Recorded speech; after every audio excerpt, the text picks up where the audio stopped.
So the topic today on reclaiming your career is something many of us face at this time. We're talking about annual performance reviews. Paula Caligiuri is a professor of human resource management at Rutgers University.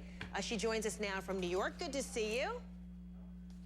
Hi, Fred. How are you? I'm doing just great. Okay, so a lot of folks really kind of agonize over these annual reviews, but you say, you know what, there's a way to kind of step through this simply so you don't have to get a headache over it. And it begins with really knowing your accomplishments and knowing, I guess, how to suit yourself up for this kind of confrontation with your annual review. Certainly, in being prepared. I think a lot of people assume that their boss is going to be really prepared for this and they're going to have, you know, a clear indication of all the great things they've done over the years. This is really the time for you to be prepared for that meeting.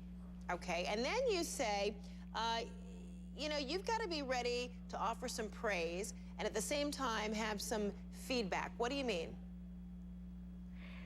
Well, think about the good things that you've done over the year. Remember that your boss may remember the things that were most salient, which may in fact be negative. So you want to keep in mind that you want to help your boss remember the accomplishments, the achievements. There's been some really interesting research on the way performance appraisals are rated, and people who are considered more helpful, people who are considered to offer better feedback to their colleagues, those are the ones who tend to be rated better. So really a good time to think about knowing your accomplishments, but really kind of knowing what you've done for your team, for your organization, and for your business unit.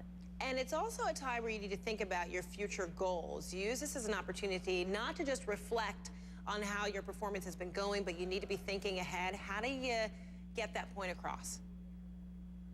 Right, well, think about it this way. This might be your one opportunity to have a great conversation, a one-on-one conversation with your supervisor about, you know, where you're going with the company. It's a great way to show your engagement if you can show that you know where your work unit's going, you know where your team's going, you know where your organization's going, and that you really want to be a part of it.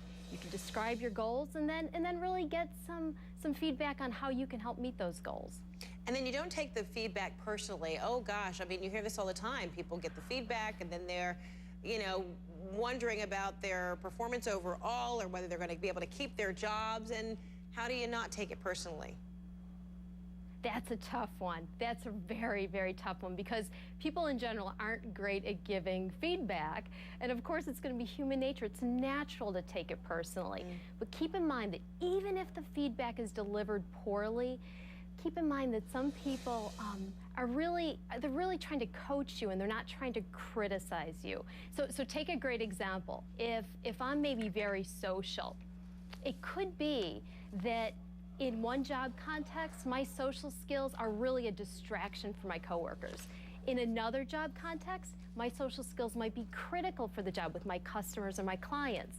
So it's not me per se, it's me in the context of my job. So don't take it personally, listen for that coaching, not criticism, and really ask for ways to improve. All right, don't get too many butterflies over these review periods. Thanks so much, Paula Caligiuri. Good to see you and happy Thanksgiving. You as well, Fred. Thanks. All right, there's been a lot in the news over the past week. Some of it makes you cringe, some of it makes you laugh, and some of it is just very sobering. Well, comedian George Wallace, he's going to give us his take on all that's taken place in the last week.